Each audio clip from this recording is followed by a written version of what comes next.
Welcome to Step Zero. I'm your host, Caitlin Henry. Today's conversation is one I've been looking forward to. Rafael McMaster is an artist, educator, and visionary who 10 years ago hit a rock bottom that became the turning point of his life. Through sobriety, he rediscovered his purpose, built a thriving creative community through resin and Indivisible Arts, which we'll get into later, and he distilled what he learned into a powerful framework now captured in his new book, The Fundamental Tools of Life.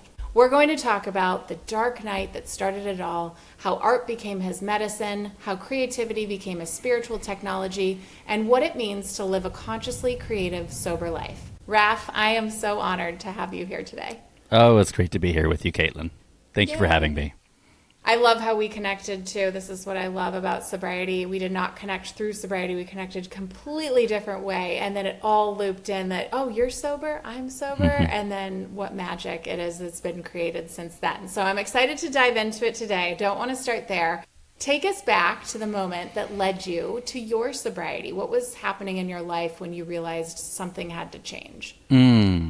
Well, I think for anyone who has gone into the path of recovery or considered it, there's that day you decide, you know what? I want to stop doing this. I'm over this. I'm ready to change. But then you can't. That right there, wanting so badly, the hardest part of change is to not make that same decision that I made the day before. And I'm going to back it up to how I got there because I feel like maybe some of your listeners might be able to relate to being overwhelmed with the anxiety of life. You know, when I was just under the age of 30, my daughter Tasha was born, and I had her, and I was happily married, and me and my wife were raising 5 kids in total, and I had a high pressure job, and the combination of all of those led me, naturally, I think anyone might in my shoes, go to a doctor, a psychologist, actually, no, a psychiatrist.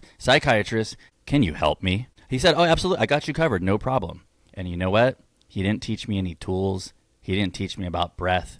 He didn't teach me about solution. He just immediately wrote me a prescription for Xanax. And me trusting the Hippocratic Oath that my doctors are here to serve me. They'd never do anything to hurt me. They care about me. This is their oath. They're here to help. I didn't do much research, didn't think much about it. And that began a almost 6-year relationship with Xanax that by the end of it, you know, it had me fully delusional, right? And counterpart that with the fact that, well, Xanax will make someone tired naturally. Boy, and I'm working these long days. And you know what? I'm having a really hard time focus. Is there anything that can help me focus, particularly when my brain's acting like it has ADD, and help counterbalance the fact that I'm so tired from the Xanax? Well, certainly Adderall will do the trick. And so another doctor prescribed me Adderall. And I was off to the races with these two chemicals counterbalancing each other. And this is part of the challenge of the modern landscape of addiction. Classically, you would have alcoholism and addiction to maybe street drugs or hard drugs. But there's an entire other class of addiction that is some, 30 million Americans that are on, Adderall, Xanax, Vicodin, doctor-prescribed drugs. And many I of want which, to say you were Yeah. functioning at work. You weren't No one knew. getting fired. No one. No one, Yeah. no one knew the wiser. No one knew that deep down inside, I was dying spiritually inside. This is the nature of the rock bottom when I say to myself, okay, tomorrow's a new day. I'm not going to do that again, but I can't stop. And with each passing day where I try, but I can't, because at that point, from a neurophysiological and biological point of view, these powerful chemicals had gotten their teeth sunk in. These chemicals are addictive by design, and they're powerful. That's why they work so well. Don't get me wrong. These chemicals certainly worked at the job they were trying to do. However, this idea of using them for the rest of one's life is an unsustainable notion. And that's the challenge, is in order for these chemicals to have the same effect, one has to increase the amount that you're taking over time. So a person's taking X amount of Adderall, okay, well, 5 years from now, just naturally is going to increase. It's just how it is. Well, sooner or later, after 5 years of all of these chemicals, I was taking a pretty heavy dose of all of them, which had taken such a huge toll on my personality without me totally understanding or knowing. And at that point, I was truly, I would say, delusional. And it's so sad. And I remember being in detox with the person I shared the room with was this father. He was very religious. He had his Bible with him, and he was pacing the room, sweating. And he had never gotten drunk before. He had never gotten high before on purpose, but he was trying to detox from, benzodiazepams, which is the family of Xanax and Valium and all those things. And he couldn't, and he was losing his mind, and he felt so ashamed because he had never wanted to party.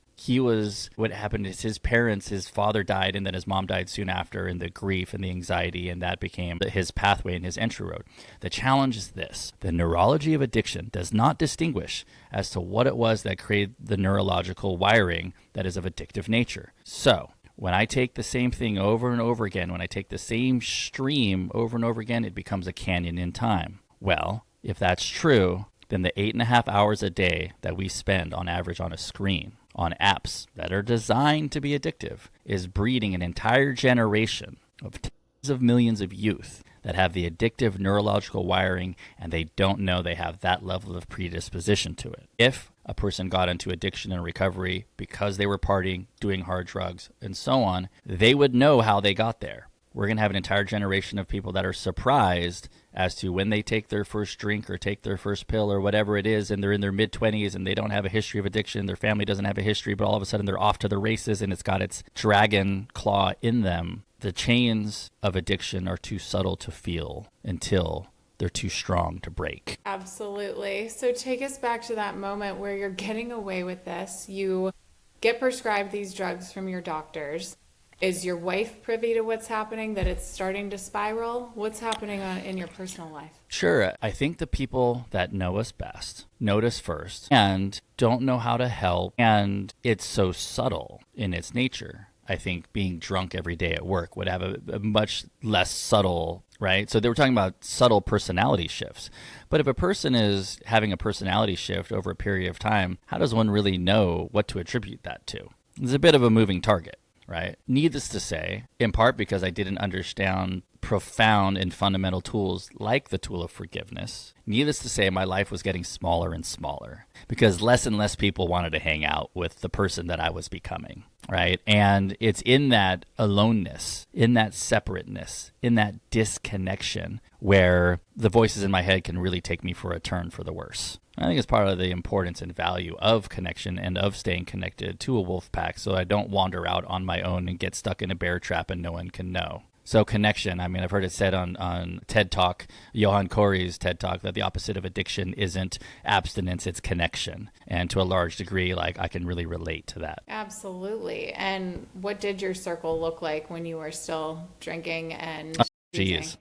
Well, what's interesting, and this is part of where my kind of study into all of this has an additional kind of a data point, is that all of my closest high school and college friends, we all partied the same. I wasn't really necessarily any different than them. And so when I found myself in the 12-step rooms saying, how did I get here? And looking at the other people who shared community with and partying habits and all those things, and why didn't it become a problem in their lives, but it did become a problem in mine. And upon further and deeper analysis, it was understanding that there are what I consider them the big three. The big three concepts that if a person has some or mostly all of these concepts going on in their life as part of the base foundational constitution of their psyche, then the addiction doesn't become, like the chemical itself isn't the problem. It's the inability to cope with the addiction of it, right? So the alcohol is not the problem. A person misusing alcohol and being stuck in its clutches, that would be the problem. And so the big three, when I think about the difference between people who come crawling into the 12-step rooms versus out there functioning and making it work somehow,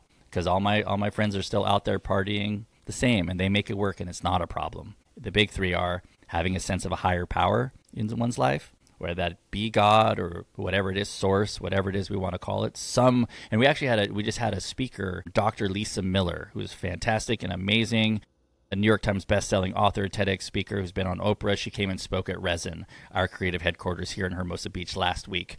And their entire presentation was around science and spirituality and showing that, youth who have spirituality or some kind of concept of a higher power of their own understanding in their lives have essentially twice the level of resilience to addiction.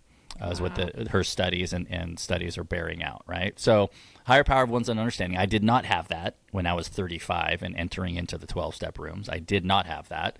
I did have it. For my entire life. The science in the universe is amazing. It's awe-inspiring. Everything that is real. What an amazing time to be alive, and how amazing it is that all my organs work together. I mean, it blows my mind. I'm invited to call that God. Well, I didn't know that part.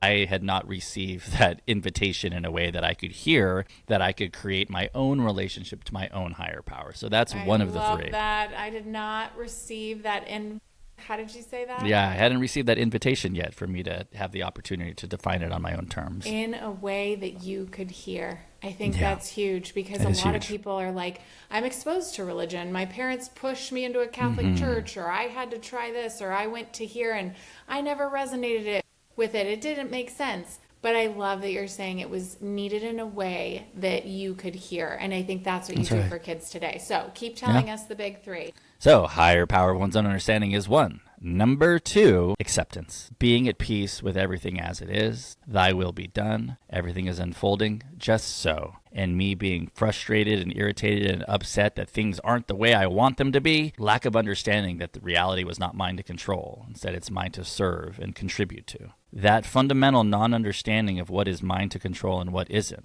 inside and outside my hula hoop, that creates a mental space that is so upset and irritated by reality that I would want to alter my consciousness because jet sober would be unbearable. Well, let's make it bearable, right? But my inner being felt reality was unacceptable, and I could not be at peace until I accepted reality just as it is. So acceptance, radical acceptance, letting go, that's number 2 of the big 3. And the third, which I think is the single most important thing that I've ever learned, and it's at the core of what we teach here, day in, day out, after school, to the local youth and teenagers, is this notion of what Eckhart Tolle would call awareness. I am not my thoughts. I am the one observing my thoughts, having the thoughts, changing the thoughts. And if I'm not controlling my thoughts are controlling me. And they aren't just thoughts, they're like programs. Ooh, I am cold.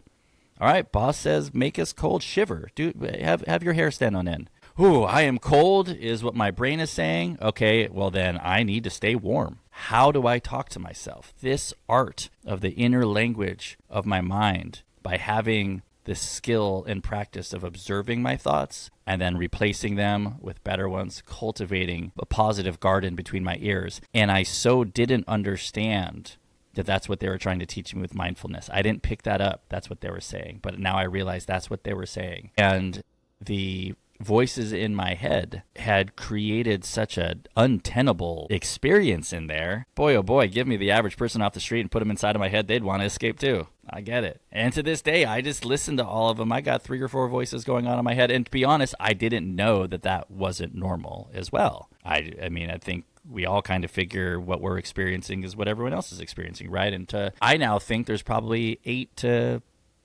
14% of the population that have what I call clean heads, meaning there's not much going on up there until like it's time for them to think about something, then they think about it and their thoughts go back to not much anymore. Boy, how I envy those people. And those people oftentimes have a sense of stillness to them, a sense of presence power that feels very calming and focused, present but not thinking. Yeah. Okay. So you're saying you didn't have any of these tools growing up, and so your friends are able to party or do things, even your coworkers, I'm sure, because that's how it was for me. I worked for Red Bull, the corporate headquarters. Oh, wow. And those people could drink. And I would think to myself, why can they function without these negative swirling thoughts in their head? And so when I met you, I was so grateful to start to learn these tools, because I was, even in 6 years of sobriety, thinking to myself, this is where it's clicking. This is what I didn't have growing up. This is why I overdrank. And it's not to say that you learn these tools and then your addictive personality just goes away. It is to say it is there to help you in a way where you won't need alcohol or drugs, because you're filling them in with these tools. So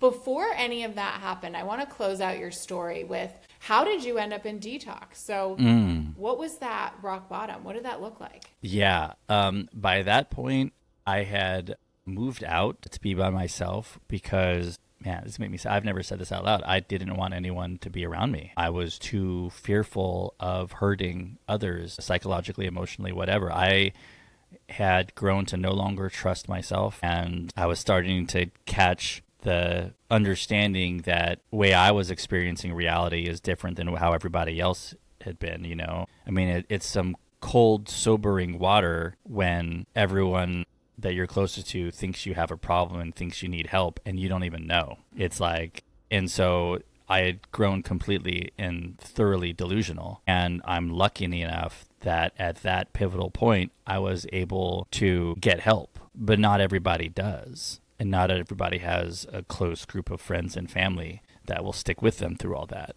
And so I feel very, very blessed to be alive. And with that gratitude comes a fierce commitment to service, to try and teach these tools. We teach 7 tools, but primarily and most importantly, those first 3, and then the other ones additionally, because I can't help but think that when a future adult, a current kid, has them in their lives and they begin practicing these very tangible tools now, then what that results in is a person who has the emotional resilience and mental clarity to deal with life on life's terms and not need to check out or use maladaptive coping mechanisms. But until these tools have been laid at my feet, how in the world am I supposed to know what they are and learn how to use them? And I think this is on us as adults to be here for this next generation, to give this gift of the basics. These kids need the basics. Absolutely. And you took your pain and you made it your purpose. So take us from, you do a 12-step program, you're healing,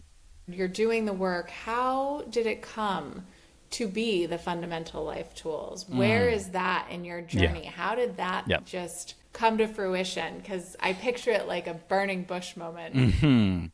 Yeah. So into the path of recovery, there become all these amazing things that get laid at my feet. And blessed be the 12-step programs and the 12 steps. I think they're just downright divine. And the amount of lives, and pound for pound, if someone wants to talk about transformation, regardless of what the person's suffering from, have them go through the 12 steps. Replace alcohol or whatever it is with the word that's most relevant to you, and you'll come out the other side a changed person. If you want to talk, I always say it could be relationships, that's right. Sex, food, that's right. Addiction to your phone. Fill in the blank here.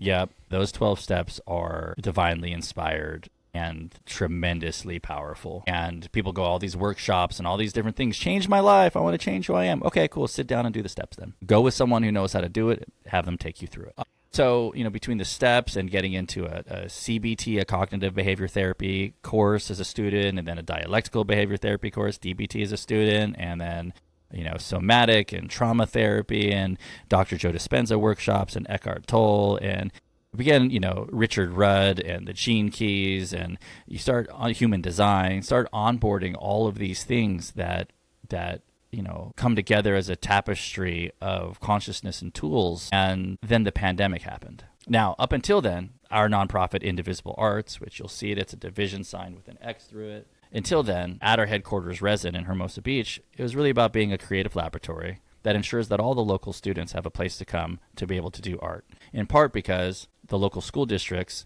bless their heart, they have Young at Art as a volunteer once a month, art lesson. And that's, for the most part, what many of them have as art education for youth. So I'm pretty sure most of the local schools, elementary schools, don't have an art teacher. Now, to their defense, in sitting there, happy to talk to me about it. And they said, well, between a gym teacher and a STEM teacher and an art teacher, what if you could only keep 2? I understand it. So it makes sense. Well, let's work with what we've got. It's all hands on deck approach, and parents and community can step up as well. And that's what we're doing. So up until that point, our core focus was ensuring that all the local students had access to art, that Hermosa had an art gallery to support its artists. And that was the focus, primarily with me teaching all of the creative and artistic things that have given me this most amazing career beyond my wildest dreams. I've traveled the world shooting photography. I've designed snowboards and skateboards. I've gotten to do so much cool stuff through creativity, designed fashion lines for Puma, all these things that anybody who's considering going into a creative industry because you're artistic or creative, please consider it.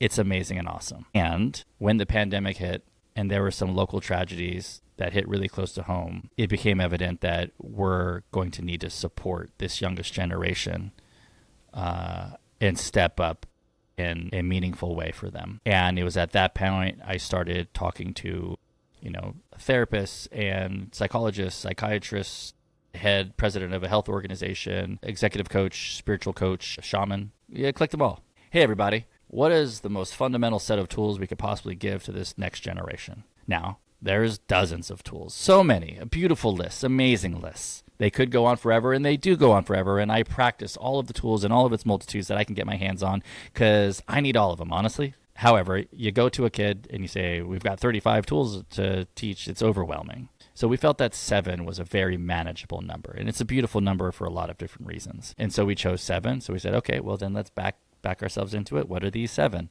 So these 7, you've heard 3 of them so far, right? So it's awareness, to be the aware observer of the thoughts, acceptance of everything as it is. Third tool, intention. Very Joe Dispenza, very visualization, 3-dimensional holographic vision with an elevated emotion. How in the world can I get what I want in life if I don't know what I'm shooting for? And I do believe this was a bit of a missing element from the traditional 12-step component that I felt was important to bolt on, which is not just going away from this behavior, but I want to go towards this and really developing the skills for visualization and understanding what it is that I do want. Right? When you're removing something, you need something to replace it with. And I work with clients on vision, which is very similar to intention. And it was that for me. It was like once you get sober, like you said, you go to Joe Dispenza, you do the spiritual teachings, or you're into going to retreats again. You've got all this free time. And I do think there's some things lacking in the 12 steps, which is why I love that you include intention. Yeah. And you know, it's not that intention and vision are similar. They're the same thing. I think we're saying the exact same. In fact, I think the back of my... Oh, yeah. Visionary on the back of his jacket. Vision is the thing. It is. We could do a whole podcast just around that, right? So that's the third tool. I was drinking over that. That's what I drank over. I had no vision for my life because I achieved everything I wanted. I just wanted to get married. I wanted the Prince Charming, and I wanted to become a mom. And once I got those things, I was on a break from work so I could have these babies. And I was like, oh my gosh, I thought this would make me happy. Why isn't it making me happy? People would die for my life. Yeah. Like they would do anything to be able to stay home with their kids, but I'm unfulfilled and I felt so guilty. So I think bringing that to fruition and saying people have purpose underneath being parents even, right?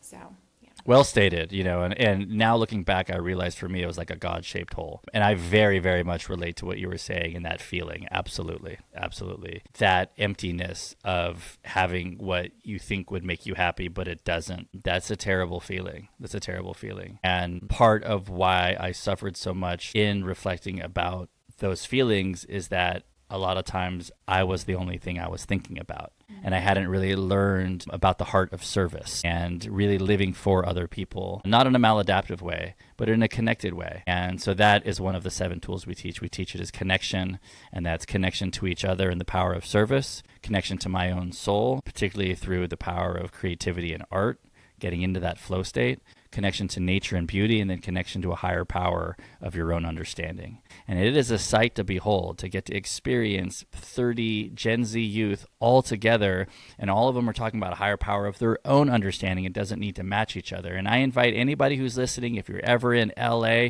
come down to Resin and Hermosa Beach, because I would love for you to get to witness this, because all the people who witness this, whether it be 2 weeks ago, we had this panel of like one woman was a fundamentalist Christian, one person was agnostic. It was like ran the whole gamut, and it was by luck and by draw. And everyone felt really satisfied and even hopeful by what they were hearing out of the kids, but satisfied by how we were teaching it, because there's a way to teach this lesson that invites everyone to bring their own sovereignty and spirituality to the table, and to have a radical tolerance for everybody else being able to have their own beliefs on the topic. And you know, what's important is my students don't know what I believe. And I tell them up front, you aren't going to hear what I believe, because this isn't about you believing what I believe. Let's hear what you believe out there, and what are some words you hear. And so then they start raising their hands. You get this list of God and higher power, Mother Earth, Father Sky, divine consciousness, universe with a capital U, S with a capital S, cause and effect, karma, love, science. Wait, science? Yeah. Who here believes in science? Everybody raises their hand. Okay, with the other hand, who here believes that science is a power greater than you? Everyone's raising both hands. And in that moment, they look around and realize, wait, science and the universe and all of its amazing majesty of awe and wonder is something that I can directly connect to as a higher power of my own understanding. And then we all get quiet, and I pull them into a visualization, which is really a meditation with a different word. Hey, a visualization, hands on the heart, and they begin to visualize themselves connecting to the universe through their heart and see if they could feel, using their imagination, that connection. And sure enough, 45 seconds, 90 seconds into it, the class starts to do this kind of Stevie Wonder type vibe, right? They're feeling the flow. And then we pull them all out of it, and you can sit and you can feel the energy. I think we've all had that experience, right? When many people have been praying together because they've been praying. They didn't know that's what they were doing. They were all praying together. And it has an energy all to its own. And so I invite anyone who's listening, come find me at Resin. Come experience what this looks like for all of these kids and teenagers of different backgrounds to be able to be with each other in this way of stillness and grace. It gives me a lot of hope, and I'm excited for this idea whose time has come to be able to spread in a way where it can serve our mission of 1 million conscious youth over the next 5 years. Yeah, I love that. And I love how you took the art component, which you said started about during COVID, and then you've added the 30 minutes of mindfulness before they go do art. So I got to experience this, and I think we did Connection when that was the one I got to experience. But it's so beautiful to watch, like you said, about 30 kids sitting there doing 30 minutes of this mindfulness, getting this lesson. And then he sends them off into the art area. So tell them a little bit about how it's not just art. I love the music room and all of it. What goes on at Resin for that 1 hour after they do mindfulness? Yeah. So imagine, and please come visit, a 3,800 square foot creative laboratory complete with music studio, fashion lab, spray paint alley, photography equipment, painting, drawing, play, 3D VR. If the kids have imagined it, then we have it. The beauty of making 25, let's say, different creative mediums available and possible for a student to explore through is that oftentimes when a kid comes in, you say, well, what kind of creativity do you like doing? Oh, I like painting and drawing, because that's all they know. And then they spend their time here with a sense of freedom, of exploring, a sense of agency and sovereignty. And they explore until, sure enough, 3 weeks in, 5 weeks in, they find photography, or they find clay, they find something they may not have otherwise found because they didn't have access to those materials and access to enthusiastic local teen creatives that are excited to share with them and show them through enthusiasm what this creative medium is all about. So they're in a safe place learning, which is always a thing too. Like, it's hard to put myself out there if I don't feel safe. Well, this is such a house of grace and non-judgment that it feels really safe here. And so many kids come and learn to play guitar for the first time, learn what their voice is like on a microphone or painting or whatever it is in a safe place where they don't feel judged. And on any given day, a kid can come in and sew for 15 minutes and then go learn how to hold a beat on the drums and then go do a little spray painting. Being able to support their sovereignty and freedom of original thought when they're in a space like this is critical, in part because oftentimes the only predisposition that kids have towards art may be that, once a month class that we have here locally, Young at Art, which is amazing. Don't get me wrong. I don't know, whatever it is, if you're a listener, whatever it is the school situation is for your kids, maybe they don't have art that much and maybe that's their only predisposition. And when they're getting exposed to art, maybe it sounds like, okay, we're all going to do a watercolor tree today. And everyone does the same step by step. What's missing from that is the opportunity to develop the muscle, and it is a muscle, that muscle of original thought. It'll happen where kids come in and they've gone to another art studio and they're even really skilled. They come in and say, okay, well, what do I do next? I say, I don't know, you tell me. Let's go explore together. And ultimately we find something. We do that, we do a tour together, and at the end I say, okay, which one of those sparked the most interest or joy? And photography. All right, let's go do photography then. Right? And so being able to follow their joy, follow their excitement in a house of creativity that nurtures that original thought, it's lovely on so many levels. And, if it's true that thoughts are the language of the mind and emotions are the language of the body, well then art is the language of the soul. And so when a student is here being soulfully present, doing art on any level, they're getting inspired. Let's think about that word, inspired, spiros. It comes from ancient Greek to breathe in spirit, inspired. They're getting soulfully present, and that's what that flow state is. That's how we make sense of a kid came in feeling this, they leave and they're skipping and having fun. What happened exactly? It wasn't that they were really proud of themselves that they finished some masterpiece. It's that their soul got to cohabitate their body in a way that was free and fun and joyful, and they were focused but not thinking. They were focused but not thinking. I love that. And tell our listeners what age groups you help, and then tell them who volunteers, because this is my favorite part. I feel like if I was a teenager and I got to have this experience, it might have been that crossroads that would have taken me in the other direction. Yeah, I agree. Me as well. All right, so the younger students that are here are ages 7 to 13. And like you said, they come here for 90 minutes. The first 30 minutes is on the fundamentals, these tools for consciousness, social, emotional tools. And then the last hour is creative laboratory time. And while they're doing creative laboratory time, they're paired up with these local high schoolers. So let's say we have 15 young creatives. Well, then we probably have 15 to 20 local high schoolers from the local art departments in the high schools near us. Now, here's what's so beautiful. If you want to motivate a high schooler in these modern days, it's hard. It's hard to motivate high schoolers, and there's so many opportunities out there of different things to get their attention, including their phone. But if you can help their vision and initiative of going to college and getting into the school that they want to by being a place for them to volunteer, because it looks really, really great on a college resume and even a work resume to volunteer for a C3 nonprofit teaching mental and emotional health tools through creativity and art to local kids. That's a pretty solid undertaking. And who these teens become in the process, that's the real thing. So they think they're coming here to serve someone else, and they are coming to serve someone else. But if I were to go to a high schooler and say, hey, I want to teach you about gratitude, which is another one of the tools that we teach here, they'd say, yeah, I know what gratitude means. But if I say, I actually need you to learn about gratitude in this way as a functional tool, right? Gratitude from a consciousness neurolinguistics point of view of programming, they all of a sudden tap into the fact that they are professional students and they are fantastic at learning things. And probably the best way to really learn something is to teach it. So we have the students come here. I just pulled up his book, everyone, and that is exactly the page I opened to, but that I actually read this morning, and it's teach to learn. The best way to understand something is to teach it. If a friend came to you and asked you to teach them the awareness tool, what would you say?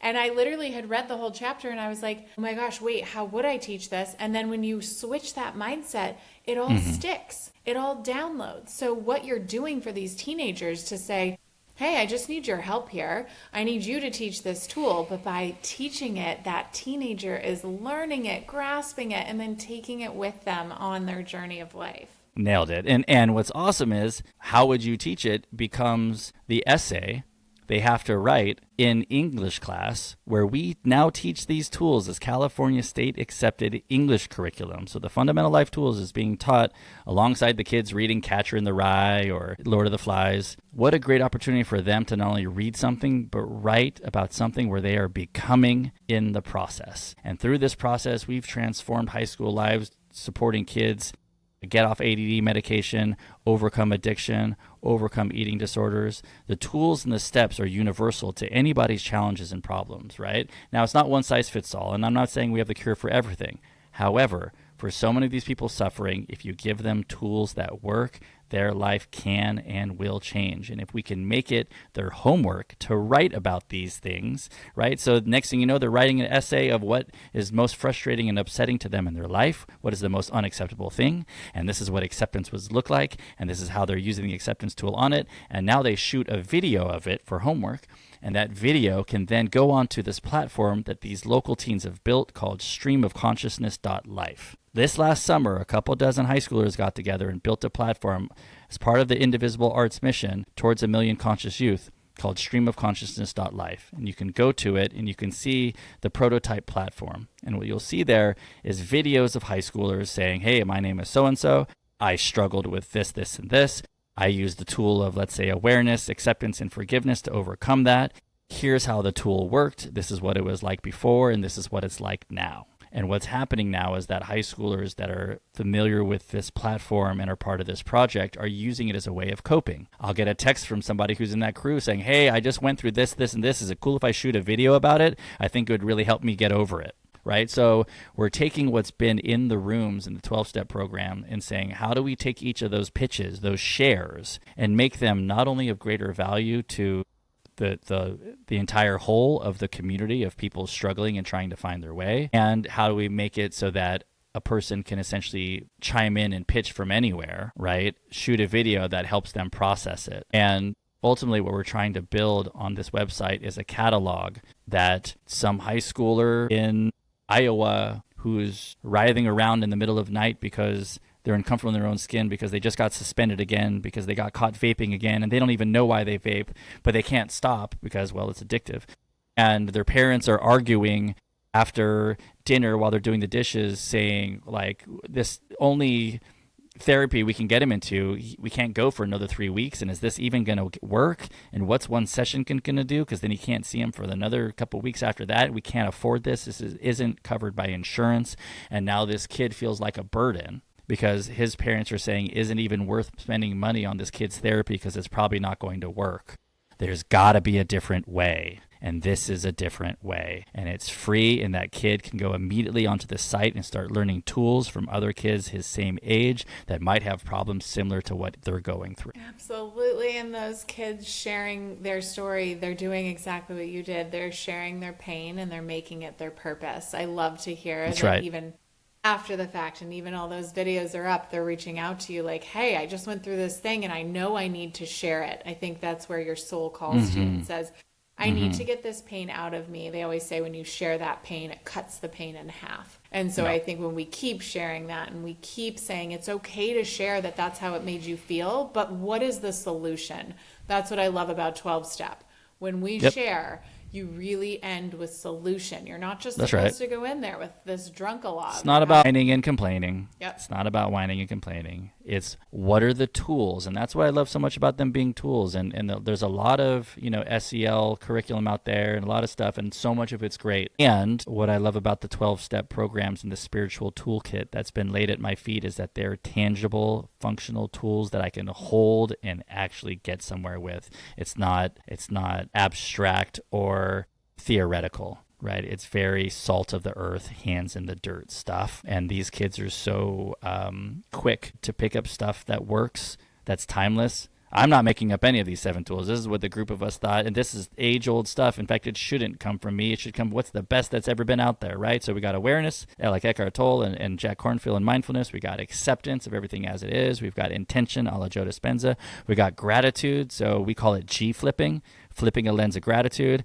I hate math homework. Okay, let's stop. Hold up. Are you that thought? No. Who are you? The one having it. Can you change that thought? Yeah. What could you change it from? I don't like math homework, but I'm grateful I have a teacher who cares about me. I have a free education. As soon as I'm done doing this, I can go do something more fun. This won't take as long as I think.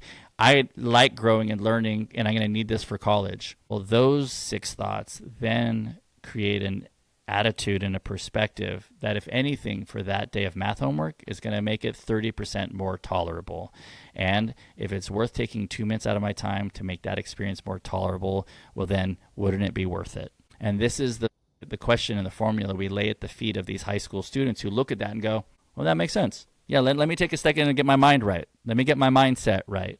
Right? And let's teach them how to do this early on so they become second nature to them. And it's not something they're trying to figure out when they're hitting a rock bottom in their middle-aged years. And showing them they can reframe something at a younger age. I don't think I learned the term reframe until I was in therapy like 6 years ago. Yeah. And I like, oh, you can reframe that thought. Nobody told me that. I grew up with a very, very negative mindset family where everything was just in turmoil all the time or focusing on the negative, but they didn't know they were doing it. So I don't fault them for it. Still today, it's easier to point out that they're doing it, but I get to pause. I get to use these tools, and then I get to live from a happier, joyous place where that's what it's all about. We're all striving to be happy, but in all reality, it's finding the joy. It's saying, where can I find joy in these small moments? Why do I have to make this so negative? Because in all reality, we're a blip here on earth, and we might as well. Right? Let's have fun with this. That's right. That's right. Right. So gratitude, and then to round out the tools, right? Connection, which we talked about, compassion, a la Thich Nhat Hanh, forgiveness, so necessary, right? For the poison in my heart where acceptance or gratitude won't quite do the trick and I need some industrial grade tools to get in there. Forgiveness is the way, right? And really spending time on these. These are big, complex concepts, right? This isn't about defining it for a student in 10 minutes. This is about sitting with it for 3 weeks and practicing it, right? To talk about it. This is where we get goofed up. Oh, I read about it. Like I read a paragraph. I think I get it. No. This is about practicing. If I handed a person a baseball bat and I said, here's how long the bat is, here's how much it weighs, this is a perfect swing, here's a video on a swing, why don't you swing it once yourself? Does that make them good at hitting? Oh, any and every single one of these tools, anything worth doing is worth doing well. And in order to do it well, requires practice. Practice is the thing. In fact, my life now is just a continuous practice. And hopefully that practice leads me to just, because I'm using my tools, things are smooth enough that I've got a shot at just practicing joy. That's the sweet spot. Let's stay there. Oh, totally. And what Raph does is he teaches one of these mindfulness tools every week. And when he's done with the 7, then he goes around and he starts it over and he does it again. And it is a practice. It's like anything, like you're saying, it could be baseball practice. That's why we do homework. We learned it at school, but we need to take it home and we need to practice. And I want to mention that story, actually. It's perfect timing where my son went in and he learned his homework from you because he took one of the tools. And at night before bed, I put my little girls to bed, and then I always walk to him last because he's older.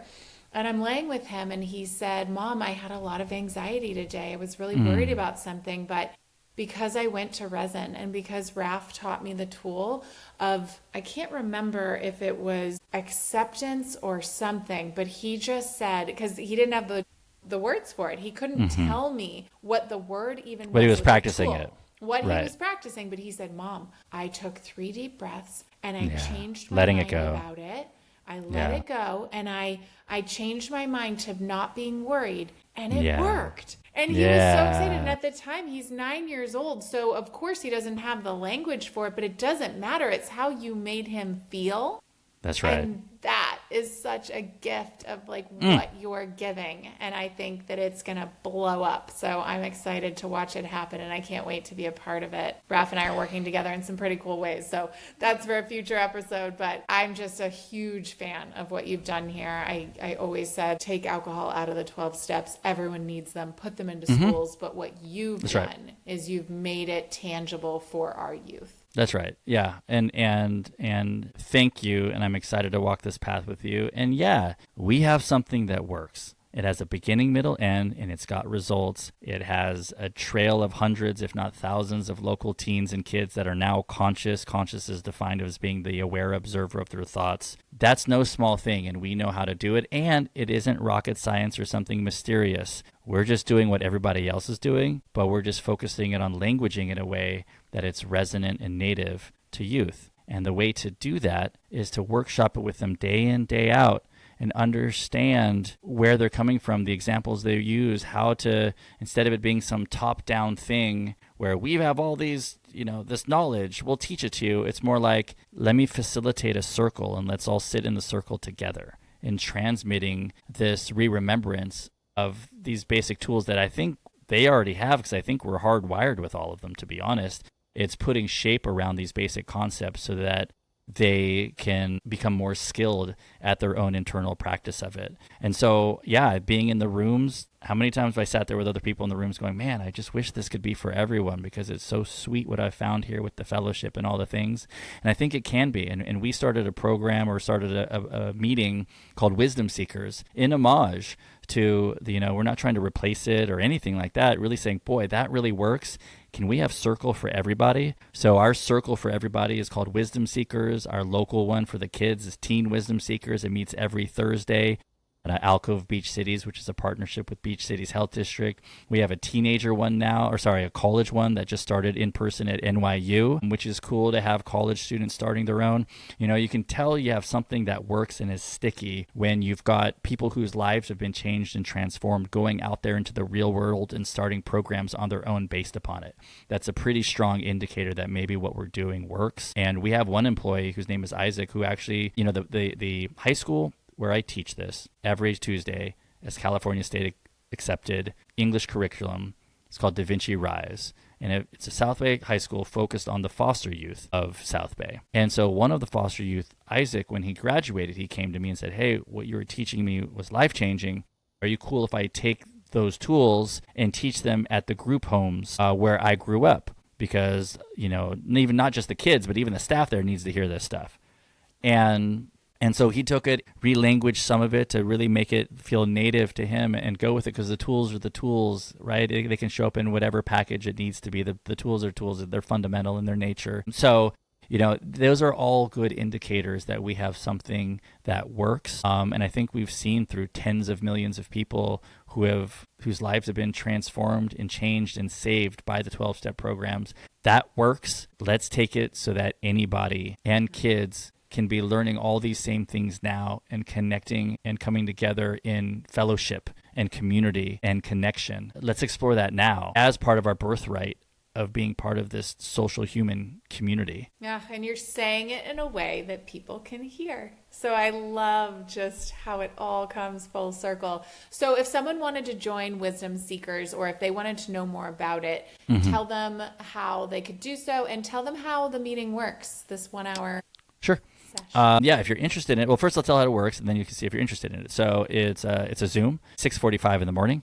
PST, Pacific. That's right. Thank you. 6:45 a.m. Pacific. We do it early in the morning because then it gives us the best chance of getting the right mindset for the day at hand, getting the right energy and attitudes and tools for the day at hand. And also we do it early here because, well, it's nice to have it be people that really want to be there. You don't kind of end up in a 6:45 meeting unless you really want to be there. So there's a preamble, and then everybody shares 3 to 5 minutes. There's a specific topic. I think, it might be a person like Alan Watts, or quotes by Leonardo da Vinci or Gandhi, pick a person. Or it might be a topic like acceptance, or might be a prompt like, if you could change one thing about yourself, what would it be? And we sit and we share in circle. Each person gets their 3 to 5 minutes to share.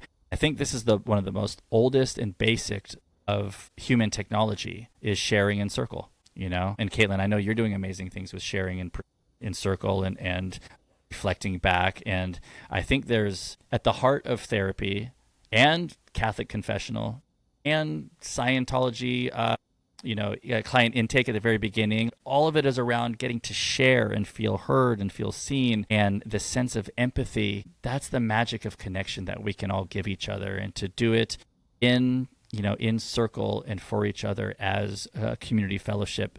There's something that's so special there, but it's not just special, it's also like vital. It's sitting around the campfire for tens of thousands of years of human evolution, our shoulders facing inwards towards each other in a circle and sharing through story. And then one day 100 years ago, we all turned our shoulders and turned it all to one wall because we're all watching a TV which had been invented. And then we went from there to all of our own individual TVs in our own room, and our shoulders are nowhere even near each other.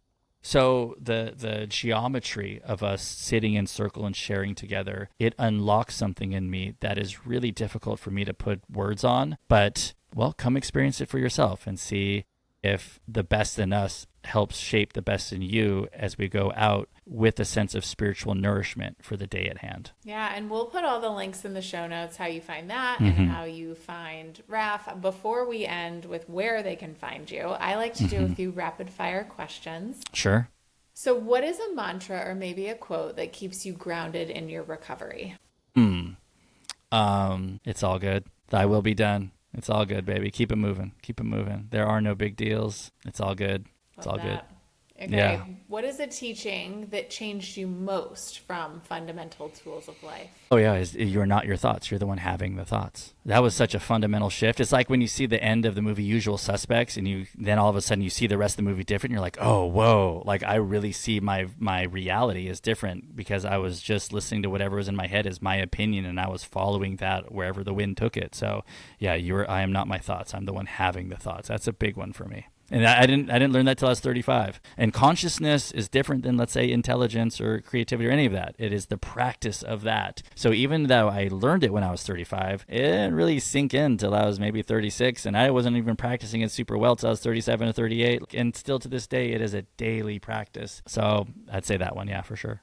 Absolutely. Resonate deeply. Okay, and the last question is, if you could have coffee with your younger self, one before sobriety, what would you want him to know? It's all going to work out.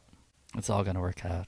And I would just give him a big hug, and maybe that's what my future self is telling to me right now. And maybe that's what I need to hear right now. Maybe that's why that's my answer. If my future self can come back to me right now and say, listen, dude, it's all going to work out. Have some fun with this. Don't miss the journey. The fun is in the present moment.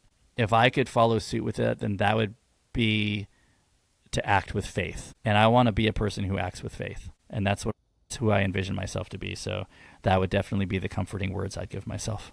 It's all going to work out. I think we all need to hear that today. So, yeah. Raph, And it will. Thank you. It will.